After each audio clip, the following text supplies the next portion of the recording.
What is up, DMV Hoops fans? Welcome to another Bleav in DMV Hoops podcast. I've got the great Coach Steve Turner joining me here today. Steve, you're as good as it gets for high school basketball, not just in this area, but honestly, nationally. I think your resume holds up with anybody. So thank you for coming on here and joining us and talking about just DMV basketball overall. Well, Matt, I appreciate you for having me. It's my pleasure to be on the podcast with you today. Before we get going, we got to pay the bills and all that stuff. So this episode is brought to you by Stateside Vodka and their hard iced teas, lemonades, Surfsides. They're all delicious. And it's that time of year, still hot enough out for everybody to go get one while they're listening to this podcast. We're also brought to you by BetOnline. BetOnline is your number one source for all your betting needs. Get the latest odds, lines, and matchup reports for baseball, boxing, golf, UFC, tennis, more. BetOnline continues to be the fastest and easiest way to place your wagers, including live betting and your favorite casino and card games available to play right from your phone. Head to the website and use our promo code Bleav, BLEAV, for a 50% off welcome bonus on your first deposit. BetOnline, where the game starts. All right, now that we got that out of the way, let's get to the good stuff here, basketball. Coach, you've been in Gonzaga for 20-plus years at this point, right? That's impressive enough. As I like to say, this is my quarter of a century year. That's amazing. This is my 25th year here at Gonzaga, and this will be my 20th season as the head coach. That's incredible. I think just longevity in general is tougher to pull off these days, and you see guys moving around a lot. So to be able to do that is impressive. But the record during that time, equally as impressive, if not more so, 440 and 165 during that time.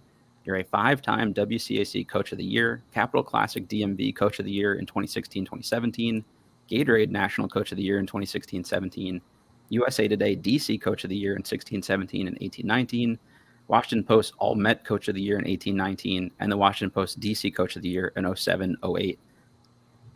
First of all, I'm out of breath just reading off all those accolades. Is that ever something that you just stop and think about, like how successful you've been able to be at this one place? And just, I mean, that's a hell of a resume right there. I don't think of it in those terms. I would just say that I have been blessed to be able to be at one place for as long as I've been.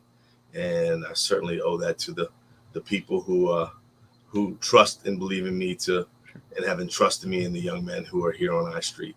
And I've never made this coaching thing be about me. It's always been about the kids. Mm-hmm. So I hear that, and certainly I'm flattered by it, but it's not what defines me as a coach and certainly a person who's involved in the lives of the youth of tomorrow.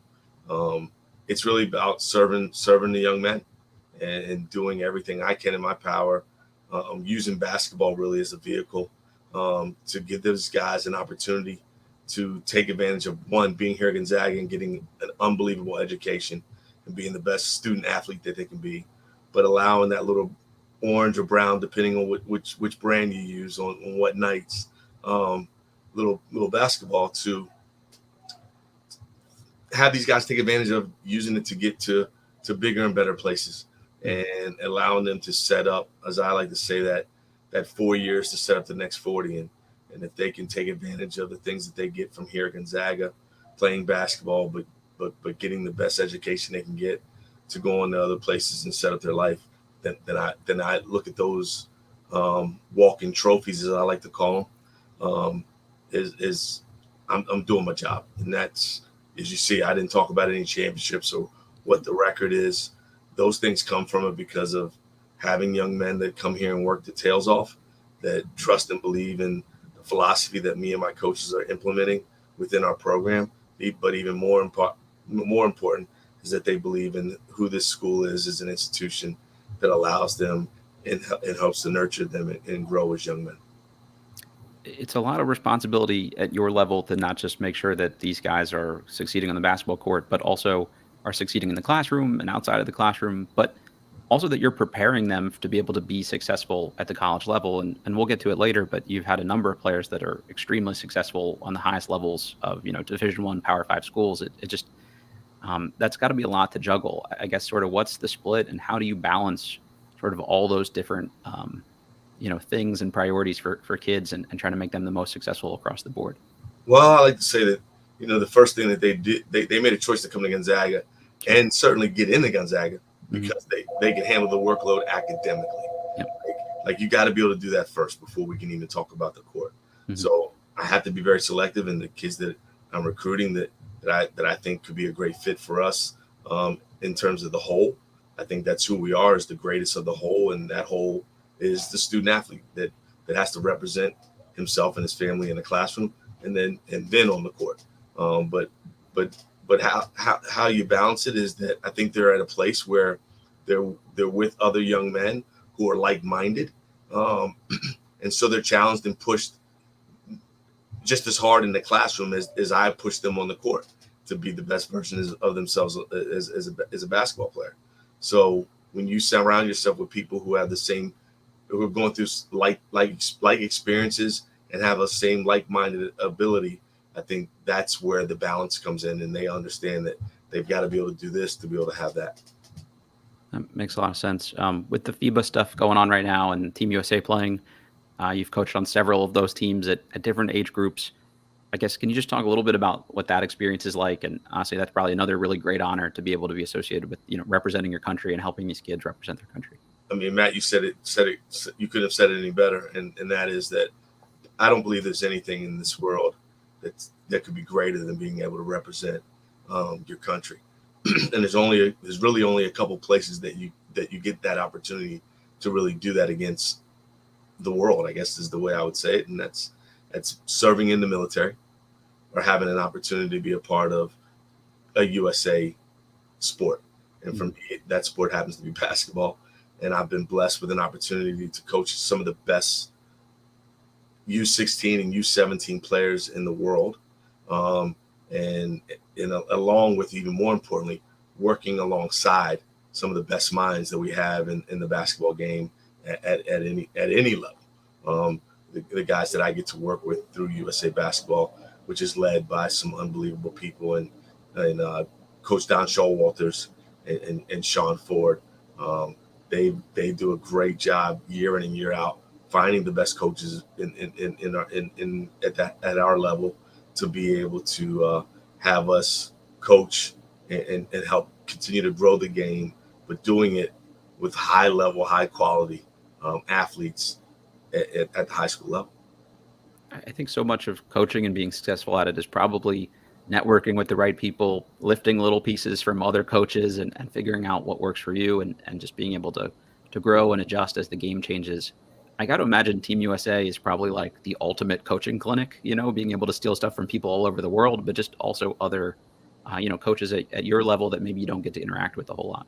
No, there's no doubt. And I think that's one of the things that I've always said. Every opportunity that I get when I go to camps, and then, the past couple of summers being able to coach abroad, if I'm not doing anything where I'm learning as well as giving, but learning to be able to come back and give to my guys, then I've said I've failed myself. And I can tell you right now, every experience that I've had there with USA Basketball at our training camps and our mini camps, I feel like I've always been able to bring something home to share and implement into my program. I mean, I think the reason why I've been able to be at a place like Gonzaga for 25 years is that I've never stayed stagnant.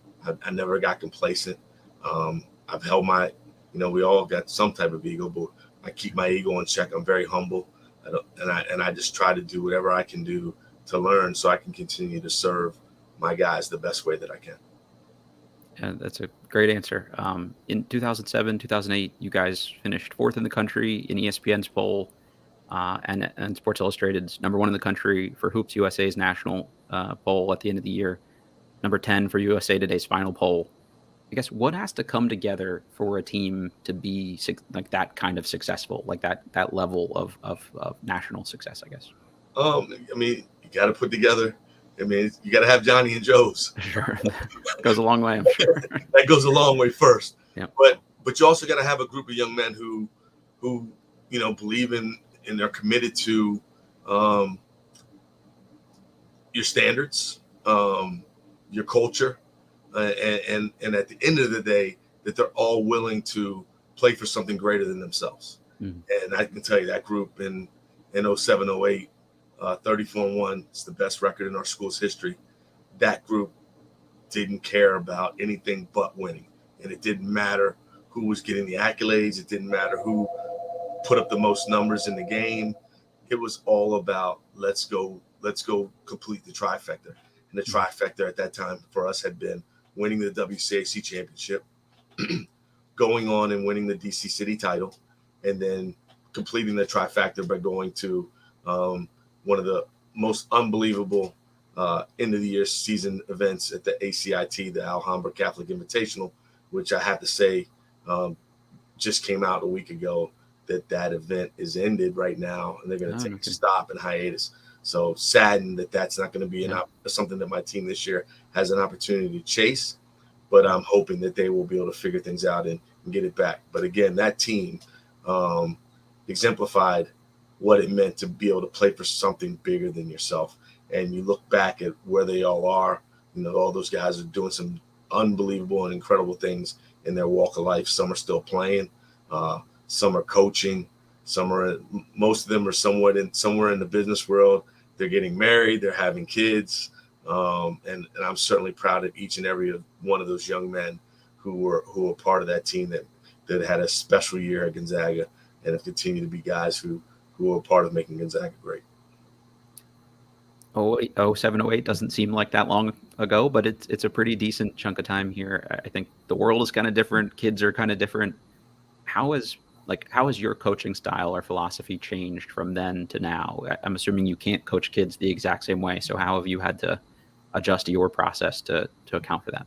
Well, that comes with not being stagnant and not being complacent to maybe your core values that you had at the time. You've got to be able to move with the times. You look at all levels, the game has changed. You have the debate at the NBA level, who the GOAT is, LeBron or MJ, and they played in totally different eras and style of play. I mean, Mike played under, they could beat him up and throw him to the ground and spit on him and step on him and try to destroy him, and he figured out how to avoid that.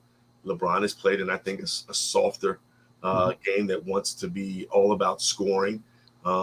So everyone's had to adjust. Like the NBA players have had to adjust. The college game right now, we know the college basketball is having to make a change just because of another sports dictating the change. College football and the landscape of changing conferences and all those different things. So at the high school level, I would say for me, it's just been paying attention to what's coming ahead, trying to beat it and meet it before it gets there, and then you're trying to figure it out. And I would say I'm still able to coach my guys hard and tough, but compared to probably when I was playing, I have to do a lot more hugging and loving. And I would say the other part is, which makes it really tough. Some people aren't going to hear this, but I'm going to speak my truth. Is you're also coaching parents to a certain degree, because there's, I think right now in today's society, there's a over involvement from us, and I speak to it. I got 2 kids too, so I'm not. I can be guilty of it as well. But I've tried my best to stay out of other coaches' way when they're coaching my children. But we want everything to be perfect for our kids right now, and I feel like sometimes we're doing them an injustice, because the greatest things that have ever happened and the greatest things that have ever happened to people have happened after adversity. And I feel like right now in today's society, we try too hard to avoid adversity for our kids. And, you hear the term, it's a lot softer.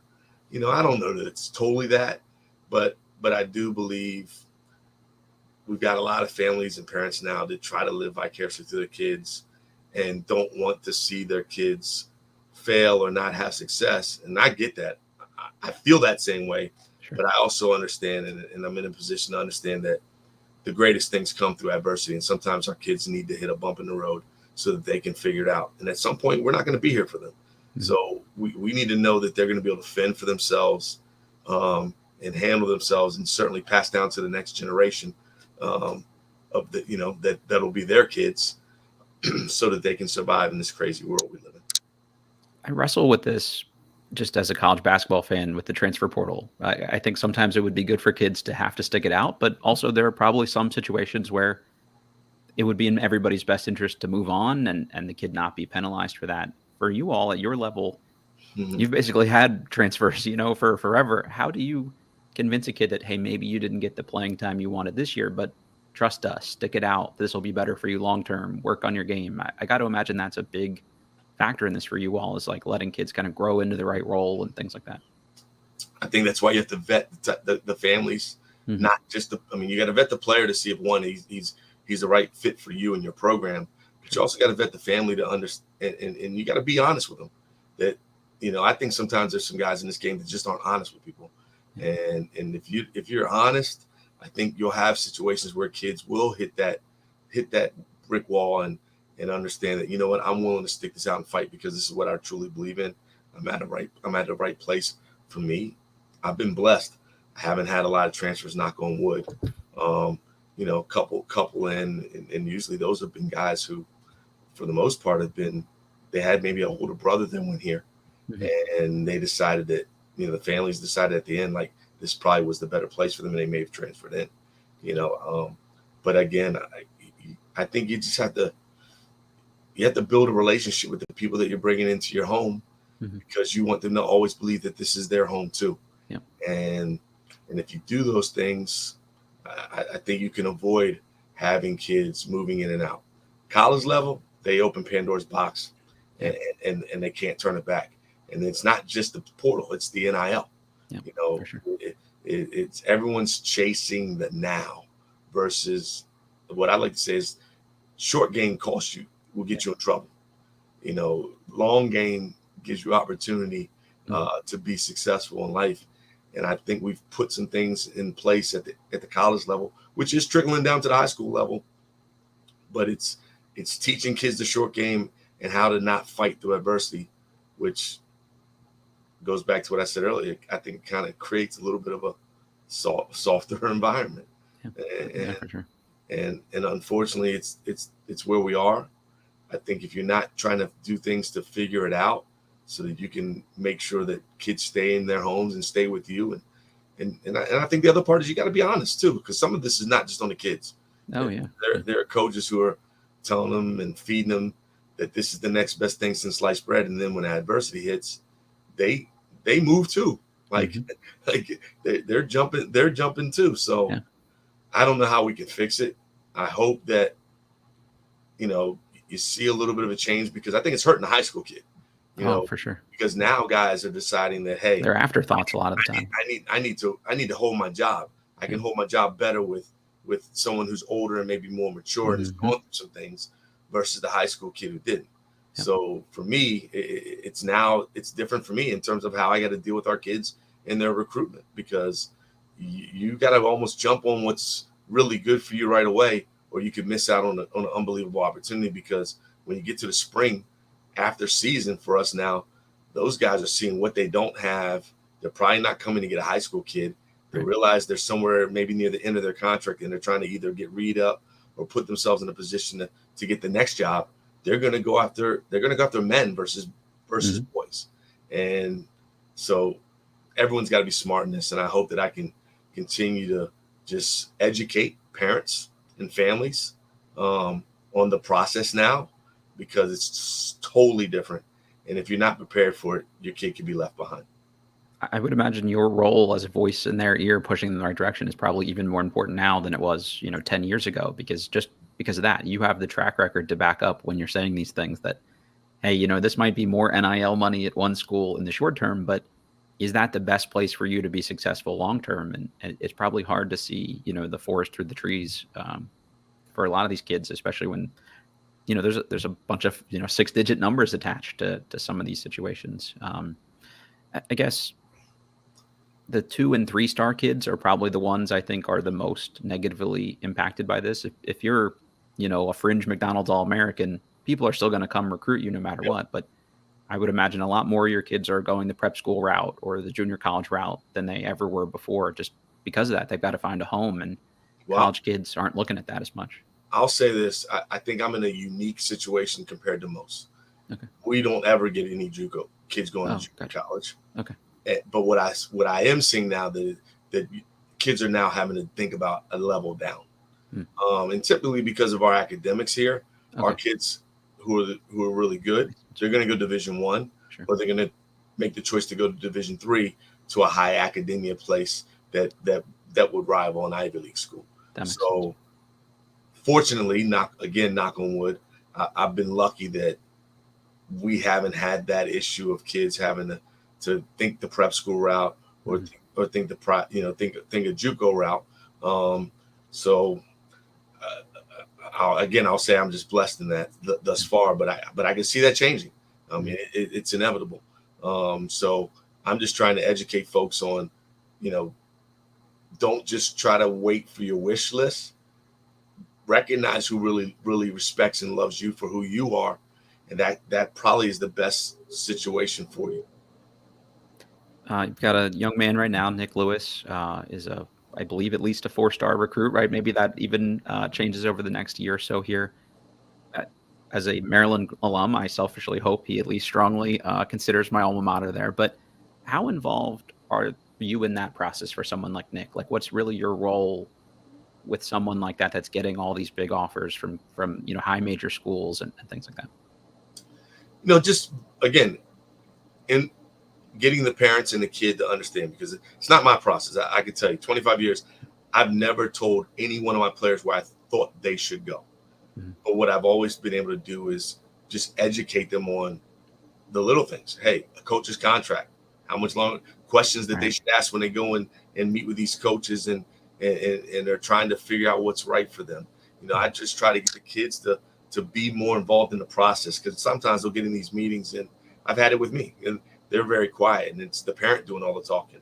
Sure. And the person that has to live it is going to be the young man.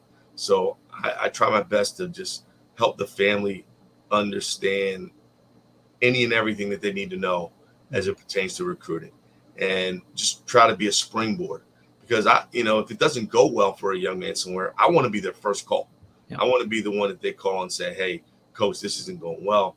All right, well, let's sit back down and talk about, all right, why isn't it going well? Before you think about leaving, is this something that's manageable and fixable? And remembering that, hey, this is a choice you made. Yep. You might want to at least try to stick it out and fight through it. Sure. If it's unbearable to stick out and fight through it, then I want to be the one that's there for them, that they trust and Bleav in. And they're not looking at me saying, oh, well, Coach Turner told me to go to this school, and I'm blaming him. I'm not going to be the scapegoat, because I've done it. I have my degree. I went through college. I made my choice. Yep. And I lived it. And I think that's what all the kids should have to do, is I know that their parents went through it too. So for being in the process, it's really just being the educator. I've had a couple young men who single parent homes where I did become a little more of the dad in the equation. But even in those, I still didn't tell them where I thought they should go. I gave them my pros and cons between all the schools that they were choosing from, and allowed them to make a choice that they felt was best for them. Sounds like helping people ask the right questions, being as informed, giving them kind of full context on things is probably the most important piece of that. And just for any of these kids, maybe they have a sibling or something who's gone through the process, but you have 25 years of feedback from kids on what works, what doesn't work, and the types of kid you've had, and maybe what kind of thing suits them better, and what kind of system or coach. I would imagine that's invaluable feedback for these young men to have.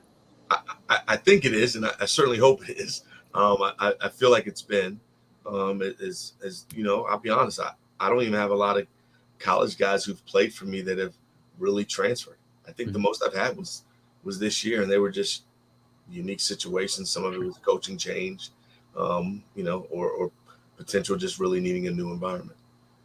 Someone like Nick, whose recruitment is still open, like, how do you kind of help them tune that sort of thing out and focus on just the stuff in front of them and continuing to grow and get better? Is that a challenge? I got to imagine there's social media and things like that now. There's more, attention pushed their way. Well, I mean, I do the same things that I did when there wasn't, like, you go back to the 08 team. There wasn't social media at that time. Sure. So I just try to keep them, focused and blinders up with, let's just continue to work on being the best version of Nick Lewis that we can be, or Derek Dixon, or any of the guys that play for me, Blake Harper.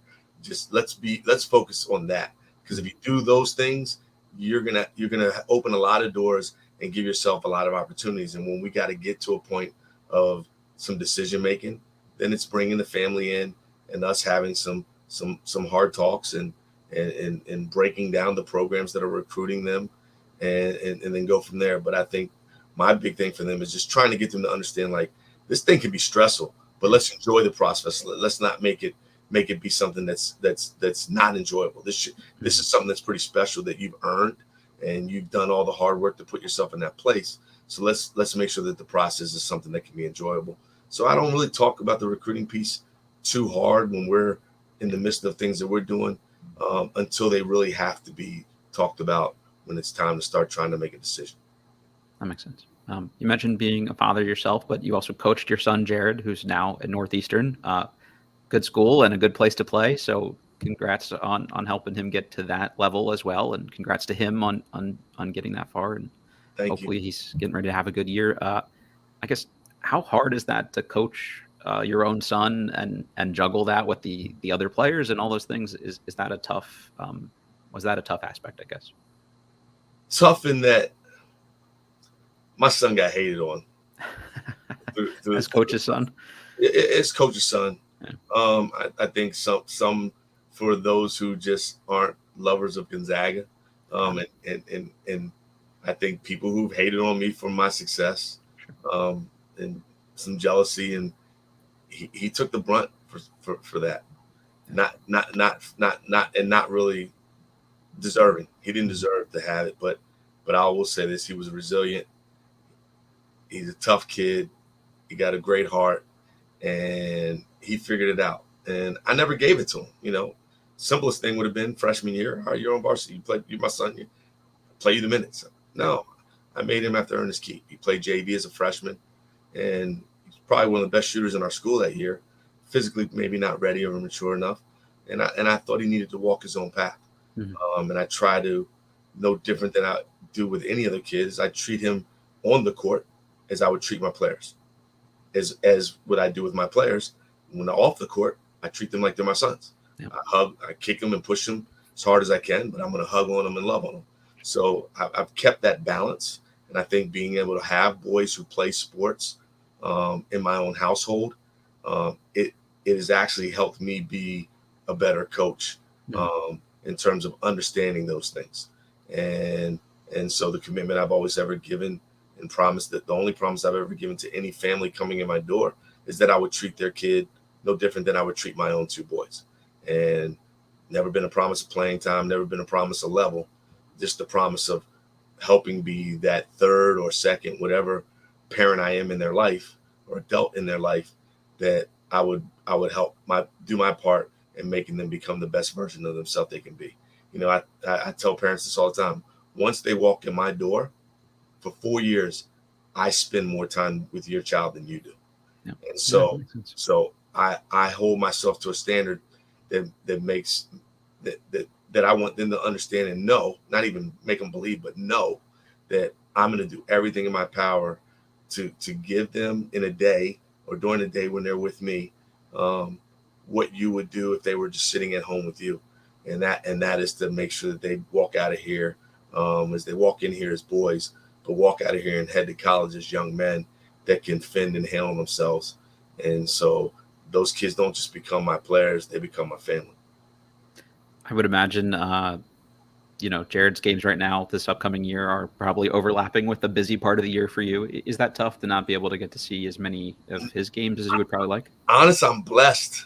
And I have to give hats off to this conference. Their schedule. They're down here locally a lot. One is most of the teams in their league are drivable. Got but two, their conference, especially when you get to conference play, and we're in conference play, we typically play Tuesdays, Fridays, and every now and then we have a 3-day week where it might be Tuesday, Thursday, Sunday. Sure. Well, their league is Thursday, Saturdays. Nice. There you go. So never really going to get to go to a Thursday game, but can walk out of practice and turn my computer on and watch the whole game. Yeah, that's nice. But a Saturday game, we have to have a 1 day off a week. So Saturdays is typically my day off, especially on a Tuesday, Friday week.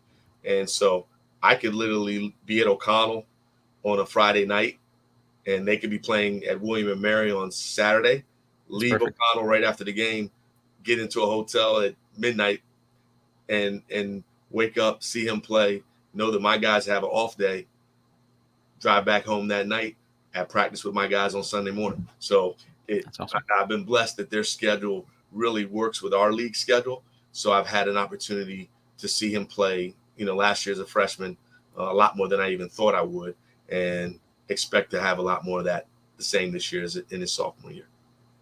Yeah, that's great. I'm glad to hear that. We got a question in the chat here. It never makes no sense. Said, can we ask you about Coach Patrick Behan, who's obviously going through a tough time right now and just stepped down, and then some of the other WCAC coaches. I think that's a good segue into where I wanted to go next with just, I think for my money, you coach in the toughest basketball league in the country, if not the toughest, as tough as any. Can you just talk a little bit about that and the other schools in the league and just what that's like on a nightly basis, knowing that you guys go through the gauntlet playing these other teams, and maybe some about the other coaches that you get to coach alongside? Well, I can start off with Pat first. I had a chance to coach Pat. So I was coaching an AAU organization in DC Blue Devils when I got out of college that was run by, at the time, my stepdad. And so Pat played in that organization. So I've known Pat since he was a player, and he was a heck of a player. And unfortunately, I'm not going to get a chance to coach against him this year and maybe ever again. But I was, for my rival school, Gonzaga and St. John's are the oldest high school rivalry in the country. But to be able to see him achieve what he did last year with his team, going through and battling what he's battling right now, as I've told others, I take my hats off to him. And I really take my hats off to the young men who played for him, because they were definitely an example, as I've talked about and I said earlier, like my 07-08 team, they played for something greater than themselves. It was divine intervention. They were destined last year with how they handled themselves, how they handled the situation, the coaching staff that worked with Pat, and the things that they were able to do to make sure Pat was in the best position to be able to be the best version of himself. And it was special to watch from afar. Certainly every year we want to win it. They took us down in the semis in a 1-point game. I would have loved to gotten back to a chance to winning another championship, but if someone else had to win it outside of me, he was, there was nobody more deserving than Pat in that group of young men at SJC. For me, iron sharpens iron. I've been able to coach against some great high school coaches in this league, and I say it all the time. I think some people underestimate. They hear of the Gonzagas, the PVIs, the Mathas, the St. John's. I mean, traditionally and certainly over the last decade, that those have been the premier groups in our league. But what they don't understand is night in and night out, the next tier coach. It's not much drop off. There's no drop off. There's no gimme night. People will say, "Oh, you're gonna do this or you're gonna do that against such." I'll be honest with you, I have an easier time being relaxed against the top of our half of our league versus the bottom half, because there's some unbelievable coaches. I think there's one guy who I thought never got the credit he deserved, and he's no longer coaching our league. But that was over at Bishop Ireton, and I thought he was arguably one of the best coaches in our league, and just never had the same type of talent that the rest of the teams in our league had. But night in and night out, man, Neil Berkman coached team was tough to go against, especially at his place.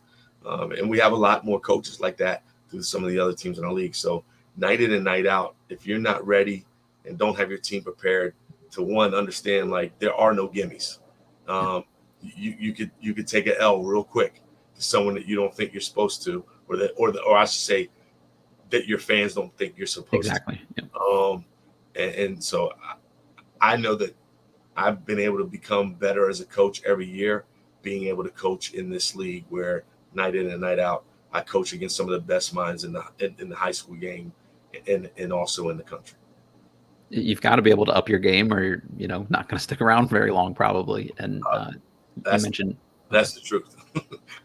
You've got, like, you rattled off the top name schools in the conference that I'm sure they're all recognizable names to people in the area here. But it's interesting to hear you say that those are sometimes less, stressful for you, those games, because you can probably coach a perfect game against a PVI or somebody and still potentially lose. Whereas, some of these other schools, like, if guys aren't ready and you lose a game, like you said, that you're not expected to, it's an interesting dynamic. I wouldn't have thought that, but it makes sense hearing you say that.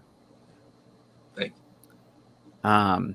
You're also a DC native, so as well as anybody that the basketball area. This is a basketball area, and so I was going back and forth with somebody on Twitter the other day about, whether DC is a basketball town or not. And I mostly cover the Wizards, and maybe we're not as big locally as some of the other sports teams, but DC is a basketball town to me. It's just at the other levels. I would imagine you've got full gyms, especially when you play some of these other premier institutions. I think hopefully both Maryland and Georgetown are on the way back up, and it may not be a pro basketball town as much at the moment, but I don't think that means that DC isn't a basketball town overall. I'd just love to get your perspective on that.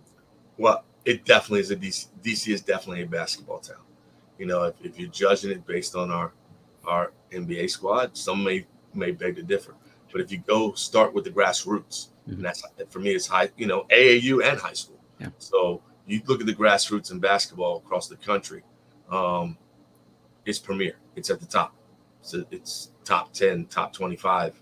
You look at the AAU organizations in our area and at all age group levels. If they're going to tournaments, somebody from Team Takeover, DC Premier, Team Durant, New World, which are probably the 4 big shoe companies, they're in the mix battling for championships. And they've got high level kids who are most of the time being sought after by us when they get to high school to play for us. And then they continue playing with those organizations. But it's not even just the shoe branding teams. You look at a team like the District. They play like on the hoop group, what would be the hoop group circle. So you would say like that's like the low major Division I maybe. But those guys and teams like them are always in the hunt when they're in tournaments, and you hear those names, chasing championships. And then now you look at the change in the landscape of college basketball. We've had a major group of coaches changing at almost every major university here in the DMV. And I think you see an excitement about what is about to come down at Georgetown, down at Maryland. You got a guy like Chris Caputo coming back and being the head coach, who was a part of the Final Four run with Coach Larinaga, and now he's back in the area at GW. You got a player who played on that team with the Chris coached in Tony Stanton, now coming back to Mason. And then you got a guy who played at Maryland and played at DeMatha, arguably the biggest name high school in all of high school basketball, and Dwayne Simpkins now taking over at American. Yeah. So I think you've got already a wealth of talent on the men's and the women's side, because we haven't even talked about the girls' side. Sure. Girls basketball is definitely the best in the country, coming from the DMV. But now you add all that, like, it's going to be really fun over the next, in my opinion, over the next few years, watching the landscape of the DMV as it pertains to basketball at a lot of levels. And then the Wiz, they're making some changes. I think so. And I think they're about to make some changes in the right direction that can get them going again, and hopefully get them back in a situation to be a team that can chase and go after, make some playoff runs, and hopefully go after another world title at some point. Fingers crossed for that. Selfishly, I hope that would be a fun thing to get to cover along the way here. So thank you for the perspective there, because that's exactly where I kind of landed on all this. And it feels like the excitement is growing here locally, especially with all the names you mentioned there. I think all those programs are on the way up. And then obviously at your level, you guys have been great for years anyway. I think your conference is so interesting because realistically, the 4th place team in the WCAC could be a top 25 team nationally. And I can't imagine there's another high school league where that's the case. I mean, the sad part for it is like, there's probably going to be 3 of us that start in the top 25. Yeah. But we'll probably only be 1 left when the season's over, because we're going to beat each other up. Yeah, exactly. And that part is the part that stinks. But at the same time, it's exciting, and it's what keeps our league so strong and continue to grow as you see all these new type of leagues emerging, where there's kind of more of a somewhat AAU flavor as you look at, the NIBC, where kids are coming from all over the country to come to certain schools. But for me, you look at what's still traditional high school, there's nothing greater than the WCAC. Yeah, totally agree. One of your former players, Chris Jenkins, hit arguably one of the biggest shots in college basketball history. I mean, I don't think that's hyperbole. The biggest shot. Yeah. I'm going to say it. I honestly, I'm with you. I mean, definitely in recent memory, for Villanova to beat North Carolina in the 2016 championship game, when that shot went in, did you tell people I taught him that? Because I would definitely take some amount of credit for something like that. So I didn't tell him I taught him that, because the person that taught him that was his mom. Okay. I mean, Chris has got an interesting story as it pertains to shooting. His mom would not let him shoot 3-pointers until he perfected his form and his ability to make shots inside the three. So I take no credit for Chris's ability to shoot the ball. Gotcha. I definitely take credit as being his coach and being one of the guys that I was blessed to have an opportunity to coach. It's funny though, but because I was in a moment when that happened. I was at a place called the Four Corners Pub over there by Blair High School. Yeah. And I was there with my wife, and we were at the table watching that championship game. And I felt like it was one of those surreal moments where everything almost stops and you feel like you're like just stuck in time. Sure. And I remember when he let it go, I jumped up. It was in, huh? And I said it. And I said, "That's good." And cool. The gentleman next to me, I mean, and you're talking split seconds, but the gentleman next to me before it went through the rim said, "How do you feel like that?" And once it went through the net, I said, "Because that's my kid." And I said, those are my exact words. Yeah. And in his senior year, that same spot, not similar play, but that same spot, Chris had made 5 different game winners from that from that spot. So I knew when he let it go, I knew it was good. There was no doubt in my mind that shot was going down. That's pretty cool. Obviously rooting for him locally during that moment. I was so hyped for him. So I got to imagine that's next level for you to get to see that. It was really cool. And, he does it against his brother, Nate. Yeah. Then Nate comes back and wins it the next year with Carolina. And then we had a third kid that year, or a third young man get a ring, currently an assistant coach at the college level. He won the Division III championship that year that Nate did with Babson. So being able to have 3 national championships out of this program is pretty cool. Yeah, that's awesome. Also, in the comment, it never makes no sense, said Corner Pub has good pizza. I have definitely done that after post game after a Friday night basketball game. So I definitely vouch for that. He's telling the truth. You got Chris, you've got Tyler Thornton, you've got Judah Mentz, you've got Prentice Hub, Chris Likes, Terrence Williams. I mean, I could literally just keep doing this for. And I'm glad you said Tyler, because I left that group out as the college programs. I mean, he's down there at Howard, working with Kenny Blakeney, who's a DeMatha guy. No, I won't hold that against Kenny because he's taking care. He's got one of my guys with him taking care of him, but the run that they made last year. So that's great. You look at everything that's been infused in the DMV college level. You got a lot of DMV homegrown guys being a part of those programs, and it's exciting. But go ahead, I'm sorry. That's honestly where I was going to go with that. I had to give some love to T-Bone and what he's doing and helping Kenny build down there at Howard. He just seemed like one of those guys while you watched him play college basketball. I was like, oh yeah, this guy will be a coach at some point, at some level. Like he obviously like the floor general stereotype there, but like he just played like in such a way that you could see him understanding the game. And, I wondered if he was like that, in high school already, or that's something that he kind of grew into over time. Nah, he was like that in middle school. Okay. Big part of why I went after trying to bring him in to be a part of our program. And I just saw so much of him he's such a leader, and he's a guy, he's a Pied Piper. He's that guy that brings everybody together and holds people accountable. I remember when he came in his freshman year, we're playing, it's around this time of the year, we're in fall workouts, and he and someone get into a scuffle. And I remember, as a coach in the moment, you got to be who you are, break it up, sure, calm the guys down, chastise them. We're not having this. But a true story, I tapped my assistant coach at the time, Juan Hill, on the shoulder and said, "Juan, meet me in the hallway." And the two of us, Juan must have already knew what I was going to say. Yeah. And the two of us, I mean, we're jumping around like 2 kids in the candy store, because we're like, all right, we got the guy that's going to be able to be able to lead the ship and command the things that we've been asking the guys. And that's who Tyler was as a freshman and all the way through his senior year, and and doing the same type of things when he was down there playing for Coach K. I have to say I give Tyler so much credit because he's a big part of the start of my career in terms of bringing this program back to the top of the league, and a part of setting a culture that we continue to sustain that has kept us at the top of the league. Yeah, that's great to hear too, because I think that's really where I wanted to go with that, is just those names I rattled off are at the top levels of college basketball, either were or currently still are for some of them. Somebody like Judah is a pro prospect, probably in next year's draft, I would imagine. Were there any like shared traits that those guys all had that has led them to be so successful? Is there like a common thread or something that you looked for that you found in all of them that's kind of led to that level of success? Work ethic. I Yeah. only have this work ethic.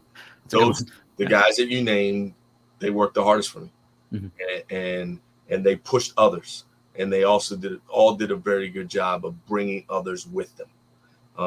They were leaders. I mean, you look at pretty much all the names you named. I don't know that any of them didn't become a college captain, and that's something, Coach Myers, who I took over for, took a lot of pride in how many captains he's ever had play underneath him here at Gonzaga, and I continued that tradition. And every young man that you've named became a captain at the college level, and that, I think that speaks to their work ethic and their ability to be leaders. And as you look at them in their walk of life, they continue it even as they're doing different things off the court. I would imagine that for any team to be, as successful as you think it can be, or to maximize, it probably has to come from more than just you guys as the coaching staff, but also from some of the players. So being able to have people like that in the locker room probably makes your life a little easier, I would imagine. Well, I continue to preach this to our kids every single year. My best teams, player led. Yeah. I mean, I'm overseeing it and implementing certain plays and, pushing them in certain ways. But when we've been great, and we've been great a lot, but at our greatest moments, player-led teams. Makes sense. Does it help to have guys like that are still kind of on college basketball courts at the highest level, that your players now see play and be able to point to them and say, this guy did this and he worked harder than you're working currently. Like, this is what you need to do to get to that level. Like, the kids, does that sink in with them, I guess? I probably use the players that played before them, because I try to get them to understand, it's like, every year I think our guys get some unbelievable added benefits, but they came from the shoulders that they stand on. And I try my best to try to bring those guys back whenever we can, or when they stop in. I definitely want them to talk to those guys, or, if there's a guy that I feel like was like somebody and maybe there's something that's missing from them, I try to bring that guy in, maybe to speak to that young man, or I find out who their idols are. That's a good call. And who is it that you want to, pattern your game behind?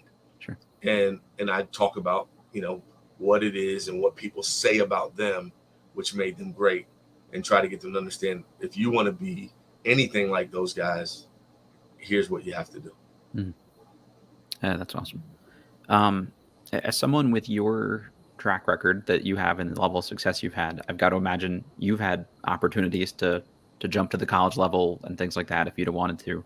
I guess what makes you want to stay at Gonzaga and has made you want to be, continuing to do this, as I'm sure the job gets a little tougher some years and things like that. Like, why still Gonzaga, I guess? I believe I've been put on this earth to serve, and I get to serve at the best high school in the country. That's awesome. And there's nothing like it. I mean, I'll be honest, and there's nothing like being your own boss. Sure. Have I ever looked at it? I'll be honest with you, no one's ever come and laid a contract in my face that I couldn't say no to. Yeah. And I think there's probably people who question, well, does he really ever want to leave? My dream has always been to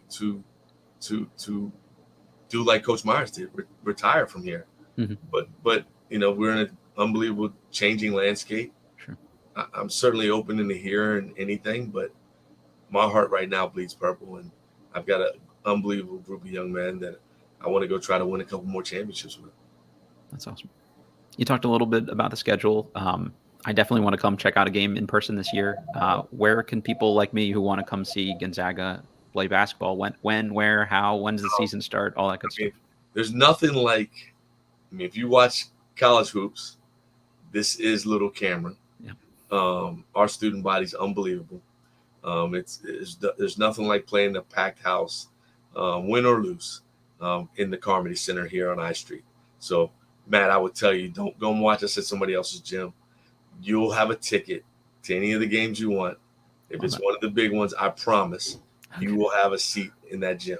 I will take you up on that. I think it'll be worth you coming down and experiencing what the atmosphere is, what the brotherhood is, that is I Street Hoops. And we'd love to have you in here anytime you want. So for those who want to see us, anywhere in the WCAC is a great place to see us. But this year, our team will be doing some good traveling. We head to Chicago first weekend in December, and we're going to play in an event called the Chicago League Classic, which I think is one of the best run events in the country. We're going to play at Hoop Hall, Springfield, over the Martin Luther King. We're going to play on Sunday this year. I think our opponent's going to be Hudson Catholic, who we beat last year in New York, so I know they're coming back for blood. Our own tournament, the DC Classic, which is the second weekend of December. It's the 8th to the 10th, and we're bringing in some really, really good teams from out of town, along with some great talented teams here locally. Our local teams will be us, of course, Georgetown Prep, Jackson Reed, who's been arguably the best team in the Inter-High over the last 7 to 8 years. I'm having an opportunity to bring back two of my former coaches, and Devin Williams over at St. John's Catholic Prep, who's up in the MIAA, and another MIAA team in Pilati High School, where one of my assistants who just left me became the head coach. And then our three teams from out of the area, or I should say out of the state anyway. Christ the King, traditional power out of New York. Whitney Young, traditional power out of Chicago. And Archbishop Bryan, who's got a young man heading to play for Coach Cooley at Georgetown a year from now. And that's Archbishop Bryan out of Philly. So going to be a heck of a tournament. Firepower there. Some unbelievable games. No gimmies. You better be ready to prepare and be ready for the teams that you're going to play every single night.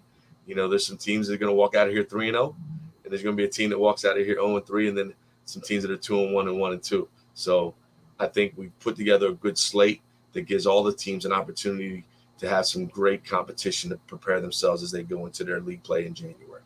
Then we're heading down for Christmas to a tournament that's had a long-standing tradition, the King Cotton Classic, and the talent level that they put there is going to be a great one. Ourselves, St. Francis from Baltimore, Archbishop Wood from Philly, Duncanville. They've been a top five program for the last 5 years. Tampa Catholic, Pine Bluff is the host team. We got St. Joe's coming from California. There's another Christian team, Arkansas Christian, I believe is. It's got a couple high major D1 guys out of Arkansas. So I'm just going to put my guys as much as I can into some unbelievable situations to help them be prepared for the best league in the country, which is the WCAC. Yeah, that's a trial by fire non-conference season there. I think no other choice. I wouldn't do it any other way, and I want to be able to, especially in the landscape, as I said, high school kids are starting to get to be forgotten. I need to make sure that they're in places where they get a chance to be noticed and have an opportunity to be seen by all the colleges all over the country.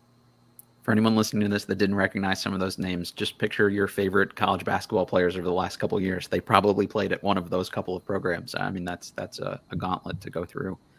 And I'm sure a lot of that information, the schedule and things are posted on the Gonzaga website. So I'll link to that in the episode description here. So if you're listening to this and you want to check out more info, you'll be able to get that. Coach, as I understand it, you're also getting ready to start a podcast of your own. I'm sure all the hoop junkies like me listening to this have found this super insightful. So if they want to get, continued insight from you and hear more about this kind of stuff, where can they find the podcast? What's the goal with it? What's the flavor? All that kind of stuff. So, when the pandemic hit, myself and at that time our head lacrosse coach, Casey O'Neill, we decided to do a podcast together. We had 3 really strong seasons and brought in some unbelievable guests. And we didn't just talk hoops. We talked life.